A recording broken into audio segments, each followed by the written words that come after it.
11 ஆண்டு காலம் உழைத்தவர்கள் தான் எங்களுடைய மூத்த மூத்த அமைச்சர் பொதுச் செயலாளர் அண்ணன் துரைமுருகன், முதன்மை செயலாளர் அமைச்சராக இருக்கிற அண்ணன் நேரு அவர்கள் இந்த இயக்கத்தில் பழமையானவர் தான்.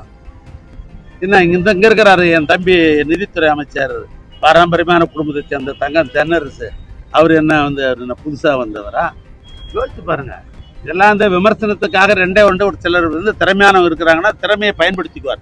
தமிழ்நாட்டு முதலமைச்சரை பொறுத்தளவுக்கு என்னன்னா, அவர் இவர் ஏடிஎம்கேல வந்தவர், டிஎம்கேல வந்தவர் அப்படிலாம் பார்க்க மாட்டார். அவர்களுக்கு என்ன உரிய மரியாதை தரணும், அந்த மரியாதை தருவார். யார் எப்போ பயன்படுத்தணும் அவர் பயன்படுத்துவார். ஒருத்தர் வராரு, ஏடிஎம்கேலேருந்து ஒருத்தர் வராருன்னு சொன்னாக்கா அவர் திறமையானவர் அப்படின்னு சொன்னால் அவர் பயன்படுத்தி தான் ஆகணும். இப்போ முத்துசாமின்றவர் ஈரோட்டுக்காரர், தந்தை பெரியார் பிறந்த அமைதியானவர், எந்த காரியத்தையும் நல்லா செய்யக்கூடியவர். அவருக்கு திமுக இணைகிறாரு, மாவட்ட செயலர் இருக்கிறாரு.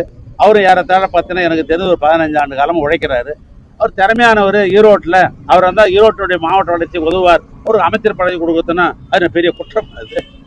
அதனால எல்லாருக்கும் யாராருக்கு என்ன திறமை இருக்கிறதோ அந்த திறமையை எங்களுடைய முதலமைச்சர் அவர்கள் பயன்படுத்துவார்கள் மக்களுக்காக.